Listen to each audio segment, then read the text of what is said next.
혹 무엇이 있을까 하여.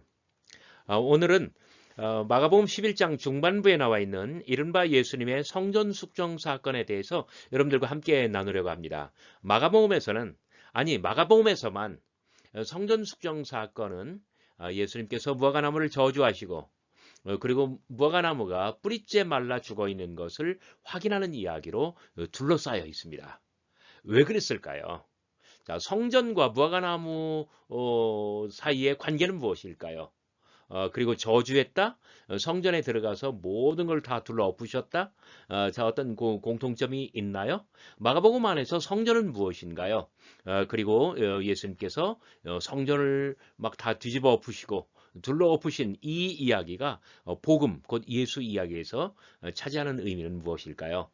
그리고 특별히 제가 혹 무엇이 있을까 하여 이런 제목을 잡았을 때에 어떤 의도가 있었을까요? 여러분 동영상 시청하시면서 따라오시면 감사하겠습니다.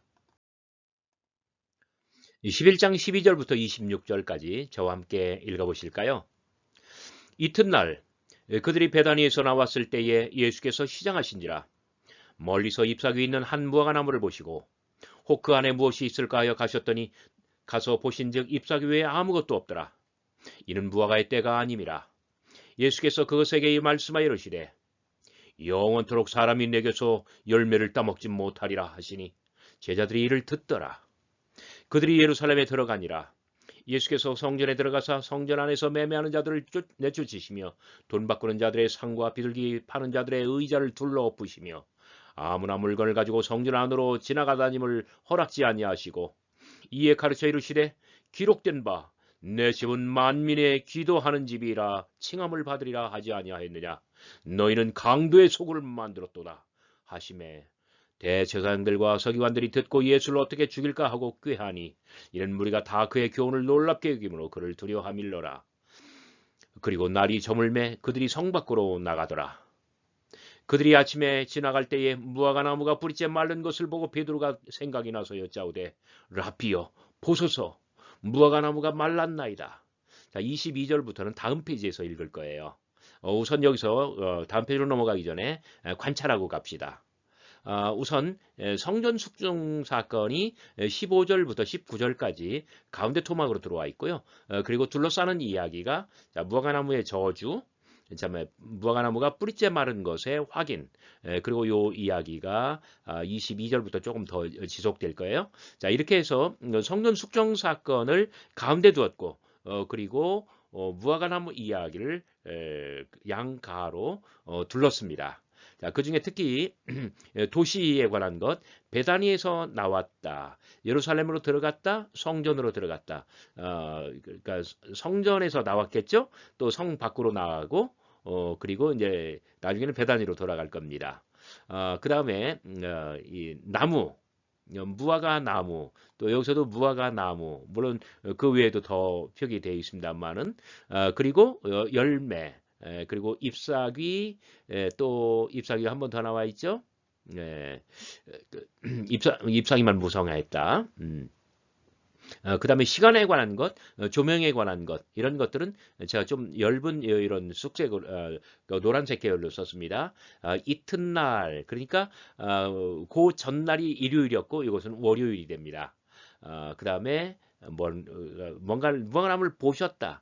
가서 자세히 살펴봤어요. 그랬더니 아무것도 없어요. 무화과의 때가 아니거든요. 그래서 영원토록, 자, 시간에 관한 것들입니다. 그리고, 아침에, 그러니까 성 밖으로 나가서 베다니로 돌아간 거예요. 그 다음에 베다니에서 밤이 지났고 또 아침이 되었어요. 그리고 또 다시 예루살렘으로 가는 길에 이걸 확인한 거죠. 어, 자, 그 다음에 어, 성전 안에서는 매매하는 자들, 돈 바꾸는 자들, 빌기 파는 자들이 있었고, 자, 다 둘러 엎으시니까 대제사장들, 서기관들 어떻게 예수를 죽일까 또 계획을 짜고 있고요. 자, 이런 것들이 이번 본문에서 이제 중요한 것들이에요. 그리고 성전, 내 집, 만민의 기도하는 집, 강도의 소굴. 자, 다음 페이지로 넘어가 볼까요? 자, 20절과 21절은 읽었죠? 22절부터. 예수께서 그들에게 대답하여 이르시되 하나님을 믿으라. 내가 진실로 너희에게 이르노니 누구든지 이 산더러 들리어 바다에 던져지라 하며 그 말하는 것이 이루어질 줄 믿고 의심하지 아니하면 그대로 되리라. 그러므로 내가 너희에게 말하노니 무엇이든지 기도하고 구하는 것은 받은 줄로 믿으라. 그리하면 너희에게 그대로 되리라. 서서 기도할 때에 아무에게나 혐의가 있거든 용서하라. 그리하여야 하늘에 계신 너희 아버지도 너희 허물을 사하여 주시리라. 26절은 없답니다. 자, 바다에 하늘에 그 다음에 산 이런 지형이 등장하고 있습니다. 자, 본문 관찰, 본문에 관한 기초적인 것들을 관찰해 봅시다. 자, 시간적으로는요, 이튿날이라고 했네요. 그러면 예루살렘에서의 둘째 날이 됩니다. 그러면 월요일이 되죠. 그러면 날이 저물매, 일몰을 기준으로 날이 바뀌니 날이 저물고 그다음에 아침에 되었다고 하잖아요. 예루살렘에서의 셋째 날 곧 화요일이 됩니다. 그다음에 무화과의 때 영원토록 뭐 이런 시간에 관한 어떤 어구들이 나오네요. 자, 공간적으로는 어떤가요? 베다니에서 예루살렘으로 가는 길입니다. 그 다음에 또 성전, 성박, 그 외에 산, 바다, 하늘 이런 용어들이 등장하고 있습니다. 자, 등장인물로는 예수님, 그 다음에 제자들, 그 중에서 베드로가 또 특별하게 나오고 있고요. 만민의 기도하는 집, 여기 만민이라고 하는 것은 이방인이라는 뜻이기도 합니다. 그 외에 매매하는 자들, 돈 바꾸는 자들, 빌기파는 자들, 그 다음에 대제사장들, 강도들, 서기관들, 무리, 이제 이런 등장인물들이 있고요. 그 다음에 주요 어휘 및 개념으로는 무화과나무, 열매, 잎, 그 다음에 성전, 만민의 기도하는 집, 강도의 속을, 그 다음에 뿌리째 마른 것. 자, 이런 것들이 상당히 중요합니다. 자, 뿌리째라는 말은 근본부터 뭐 이런 뜻이에요. 자, 서사적인 문맥으로 보면요. 자, 무화과나무 사건과 성전 저주. 자, 요거를 기준으로 해서 그 앞에 세 번째 순환 예고. 거기서 예루살렘으로 가겠다라는 말을 하죠. 그다음에 야고보와 요한이 주의 영광 중에서 좌우편 자리를 달라고 청탁을 하고요. 그리고 여리고를 빠져나올 때에 바디메오 소경 이야기가 나왔죠. 바디메오가 따라 나왔죠. 거기서. 그리고 바로 직전 본문에서 예루살렘에 입성했습니다. 그리고 오늘의 이 본문이 끝나고 나면은 11장 27절부터 12장 44절까지 5개의 거대한 유대 논쟁이 나오고요. 그 중에는 특별히 어떤 포도원의 악한 농부들 비유까지 등장합니다. 이런 그 서사적인 문맥 속에서 오늘의 이 이야기가 이렇게 진행되어 나간다는 것을 기억해 주시면 좋겠습니다.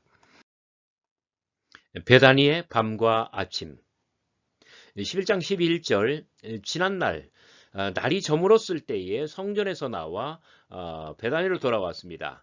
그러니까 날이 저물었을 때 어두워졌을 때 출발했기 때문에 십리길 돌아왔을 때는 밤이었을 것입니다. 자, 베다니의 밤은 어떤가요?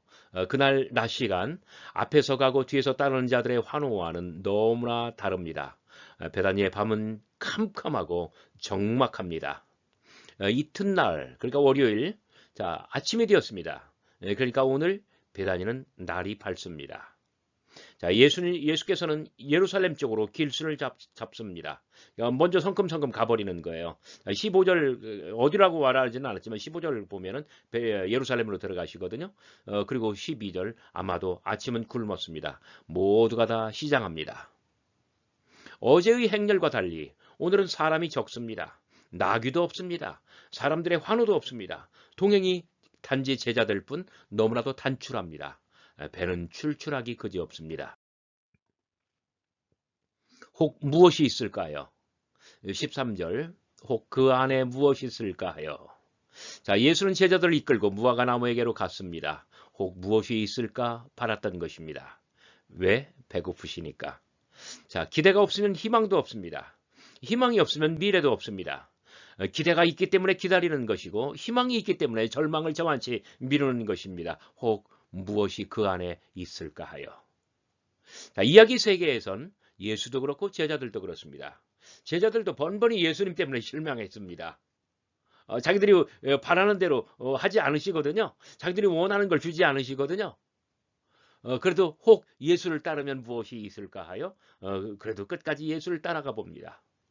예수님도 마찬가지십니다. 실패만 하는 저 제자들에게 혹 그래도 뭔가 새로운 것이 나올까? 무엇이 나올까 기대하며 희망을 거두지 않으십니다. 무화과나무의 겉과 속. 13절 멀리서 잎사귀 있는 한 무화과나무를 보시고 가서 보신즉 잎사귀 외에 아무것도 없더라. 이는 무화과의 때가 아님이라. 무화과나무에게로 갔습니다. 나무 앞에 섰습니다. 잎사귀를 하나하나 젖혀보았습니다. 혹 무엇이 있을까 하여. 그러나 그 안에 열매는 없습니다. 겉은 무성하지만 속은 비어 있습니다. 아직 때가 아닙니다. 자, 시장기에 화가 치밀어 오릅니다. 인내도 한계가 옵니다. 그래서 예수님은 나무를 저주하였습니다. 아무도 내게서 열매를 먹지 못하리라. 우리말 번역으로는 따먹지 못하리라고 했는데 따다라고 하는 그런 동사는 없어요. 그냥 직역을 하는 게 더 좋아서 제가 이렇게 말을 했습니다. 아무도 내게서 영원토록 열매를 먹지 못하리라. 그의 제자들이 듣고 있습니다. 자, 그런데 아직은 때가 아니라 제가 앞에 지에서 혹 무엇이 있을까요? 그래도 예수님은 참고 기다려 본다는 거예요. 왜? 기대가 있으니까요. 기대가 있으면 기다릴 수 있고요. 희망이 있으면 절망을 저만치 미룰 수가 있잖아요. 그런데 아직은 때가 아니에요. 자, 제자들도 마찬가지예요. 아직은 때가 안 된 거예요. 그러니까 이 철없는 아이들에게 아무리 가르쳐 준들 그걸 어떤 이해도 못하고 받아들이지도 못하거든요. 때가 아직 안 돼서 그러는 거예요. 그러나 때가 이르면 모든 것이 해결될 것입니다. 혹 무엇이 있을까 하여 예수님은 제자들을 기다리고 그리고 기대심을 가지고 기다릴 뿐만 아니라 희망을 가지고 절망을 계속 미루고 있는 것입니다. 성전에서 제자들의 겉과 속. 자, 예루살렘에 당도했습니다. 목적지는 성전입니다. 6월절 축제 기간인지라 사람들로 붐빕니다. 유대와 갈릴리, 지중해 연안의 각국에서 많은 사람들이 몰려와서 여기에 들어와 있습니다. 그러니까 여리고에서 빠져나올 때 그 사람들이 굉장히 많았잖아요. 소경 바디메오는 어떤 보지를 못하지만 발자국 소리를 들어서 안다고 그랬잖아요. 자, 그런데 성전에 들어와 보니까 제사를 위해서 물건을 파고 사는 사람들, 외국에서 온 순례객들을 위해 환전하는 사람들, 제사에 제물을 파는 사람들, 뭐 비둘기나 이런 것들, 막 여기저기 피가 낭자하고 막 연기가 타오르고 막 이렇게 어떻게 막 보이고 들리고 하나요? 자, 성전은 활기로 넘쳐납니다. 제자들은 엉뚱하게 생각합니다. 어제의 행렬처럼 사람들을 끌어모을 수가 있을까? 그래서 예수는 다윗의 아들로 인정받을 수 있을까? 혹 스승에게 무엇이 있을까 하여 그들은 기대를 거두지 않습니다. 난폭한 그리스도와 난장판된 성전. 제자들이 이 성전 문간에 서서 깊이 생각에 잠겨 있을 때 예수는 성전 안뜰 깊숙이 나아가 이를 벌리고 말았습니다. 갑자기 성전이 소란해집니다. 채찍을 들고서 온갖 매매하는 자들을 막 치며 내리치며 내쫓으십니다.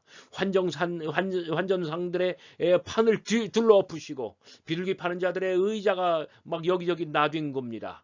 천정 아래로는 막 사람의 눈높이만큼 머리 높이만큼 깍깍 하면서 공중의 비둘기들이 사납게 울며 막 날개짓을 하고 발 아래에는 의자와 함께 각국의 동전들이 떼구르르 바닥을 구릅니다. 그때 동전은 오래 굴러가는 거예요. 아주 막 그 어떤 뭐랄까요 조명 어떤 시각 효과와 음향 효과를 내면서요. 막 한번 여러분 상상해 보세요. 사람 눈높이 아니면 머리 높이로 막 굉장히 낮은 높이로 이 비둘기들이 놀래가지고 막 꾹꾹 하면서 막 날개짓을 하고 사납게 날아다닙니다. 그리고 막 환전상의 그 테이블 그다음에 의자 막 이런 것들이 난장판이 돼서 나둥글고 있고 그다음에 마지막에는 떼구르르 어떤 각국에서 온 이 동전들이 그 화폐들이 바닥에 굴러다닙니다.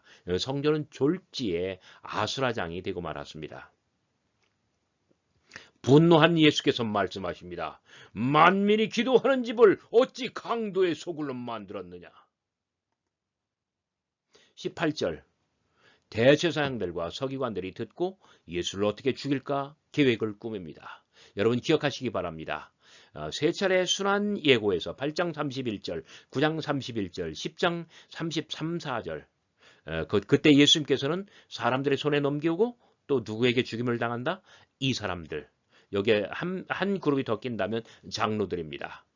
그리고 이 사건을 계기로 해서 이 사건을 계기로 해서 이들이 예수를 죽이는 계획을 짜기 시작합니다. 자, 그렇게 날이 저물었습니다. 예수와 제자들은 황급히 성전과 성 밖으로 빠져나갔습니다. 다시 예루살렘 길에서 20절 다시 아침이 되었습니다.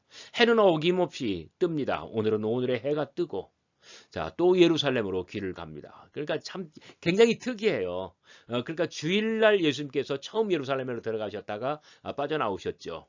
월요일 날 또 들어가셨다가 성전 숙정, 무화과나무 저주 이런 거 다 버리시고 또 빠져나오셨죠. 그 다음에 다시 아침 수요일입니다. 수요일 날 또 예루살렘으로 들어가십니다. 목요일 날 또 들어가십니다. 목요일 날 잡히셔요. 그리고는 돌아오지 못해요. 그러니까 목요일 아침에 베다니를 떠난 것이 베다니의 마지막이 될 거예요.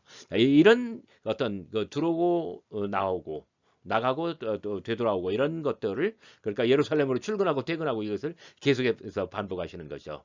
자, 다시 아침입니다. 오늘은 오늘의 해가 뜹니다. 또다시 예루살렘으로 길순을 잡습니다. 길가에 어제 그 무화과 나무가 뿌리째 말라 있습니다. 베드로가 말했습니다. 라비여 보소서 저주하신 그 무화과 나무가 말랐나이다. 자, 여기 뿌리째 말랐다. 말랐나이다. 근본까지. 놀라운 점은 이것입니다. 뿌리가 마르고 죽은 것은 땅속의 일입니다. 사람은 헤아려 볼 수가 없습니다. 뿌리가 마르고 나무가 죽는 것은 긴 시간이 필요합니다. 그런데 이 모든 것들은 단시간에 벌어졌고 그리고 베드로는 땅속의 일을 헤아려 보고 있습니다. 혹시 예수님 말씀의 권능만큼이나 베드로의 안목도 초인적인가요? 샌드위치 두 이야기의 결합. 두 이야기를 마가는 샌드위치의 방식으로 엮었습니다. 자, 그래서 무화과나무 이야기로 시작해서 성전에서의 폭력 이야기를 경유한 다음에 무화과나무 이야기로 되돌아오고 있습니다. 자, 앞선 무화과나무 이야기는 미완성이었습니다. 14절 예수께서 저주하시니 제자들이 이를 듣더라. 그 다음에 15절부터 19절까지 성전을 다 둘러 엎으시는 아주 대단한 그 폭력의 행사. 그리고 20절 이하에서 뿌리째 마른 것을 보고 긴 어떤 강화의 말씀을 예수님께서는 전해 주십니다. 자, 마가의 의도는 무엇일까요? 그것은 한마디로 말하여 무화과나무와 성전의 동일시입니다. 자, 성전도 나무와 같습니다. 자, 열매를 구했으나 열매가 없으면 심판을 받게 될 것입니다. 그래서 자, 이 성전에서의 폭력, 그 나중에 이제 그 마가복음에 굉장히 유명해요. 뭐냐면 예수님 돌아가실 때 성전에서의 그 휘장, 성소와 지성소를 가르고 있는 그 휘장이 어떻게 돼요? 찢어지잖아요. 그리고 예수님은 늘 어떤 고소를 당할 때마다, 그다음에 사형 언도를 받으실 때, 아하 성전을 뭐랄까 성전을 허문다고 했지. 성전을 못 오겠지. 자, 이런 걸로 예수님께서 어떤 죄를 받으시고, 그리고 사형언도를 받으시잖아요. 그리고 십자가에 달리셨을 때도 지나가는 행인들이 막 손가락질 해가면서 아이고 저거 성전을 헐고 사흘에 짓는 자요. 막 이러면서 이제 희롱을 하잖아요. 자, 이 성전에 대해서는 마가복음에서 굉장히 어떤 엔타이 어떤 그 반대 입장이 분명합니다. 그래서 성전에서의 폭력 이야기를 중심으로 해서 무화과나무 이야기가 둘러싸여 있는데 첫 번째 무화과나무 이야기는 미완성입니다. 저주를 했더니 제자들이 가만히 듣더라. 그리고 와서 막 이게 다 둘러 엎어버려요. 그리고 그 다음 날 그 베다니를 빠져나와서 예루살렘으로 가는 길에 무화과나무를 보았더니 어제 저주한 그것이 말라 뿌리째 죽어 있다. 그런 이야기잖아요. 그래요. 그래서 마가의 의도는 이 무화과나무와 이 성전을 동일시하는 것입니다. 그래서 성전이 이 무화과나무의 어떤 운명처럼 그렇게 근본까지 저주를 받아서 멸망할 것을 이야기하는 거예요. 왜? 열매가 없기 때문에요. 자, 사람을 위하여 열매 맺지 못하는 종교, 심판을 받게 될 것입니다. 인류를 위하여 기여하지 못하는 종교 제도는 근본까지 말라 죽게 될 것입니다. 자, 이렇게 생각하시면 좋습니다. 하나님께서는 사람을 창조하실 때에 뭐랄까요? 당신의 형상을 사람마다 다 주셨어요. 그래서 우리가 어떤 존재하는 것은 뭐냐면 하나님의 뜻에 맞게 사람에게서 하나님의 형상을 회복시키고 사람을 구원하며 사람을 온전케 하는 거예요. 바로 그런 의미에서 사람을 위해서 인간됨을 위해서 어떤 기여하고 열매를 맺는 그러한 신앙이 되어야 되고 그런 종교가 되어야 되고 그런 제도가 되어야 된다는 거예요.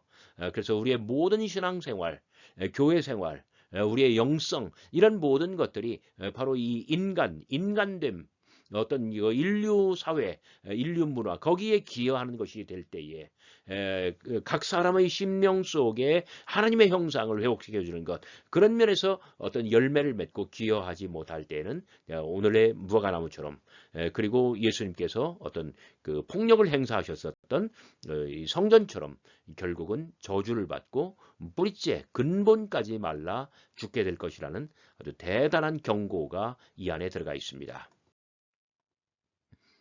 오늘의 마지막 페이지입니다. 한 걸음 더 나아가다. 22, 3절 하나님을 믿으라.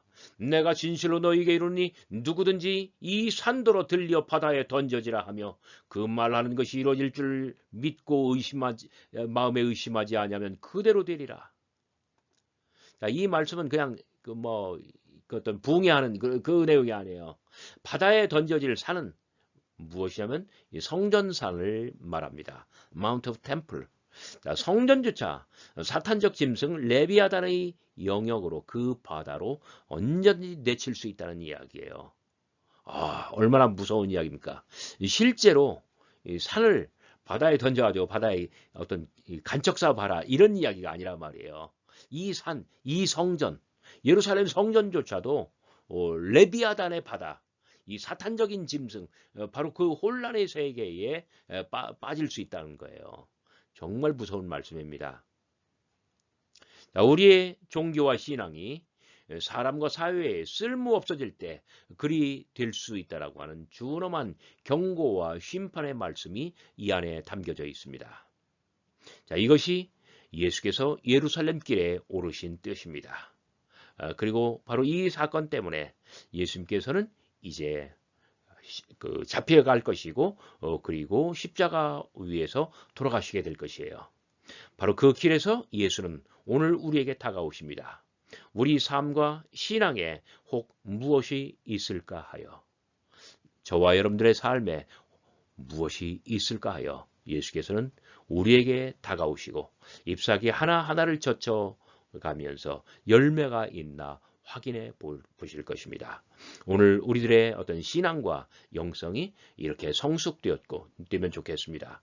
그리고 한국의 기독교가 바로 이런 점에서 예수님의 의도에 부합하고 예수님의 마음에 합하는 그러한 어떤 교회와 기독교가 되었으면 좋겠습니다. 여러분 감사합니다.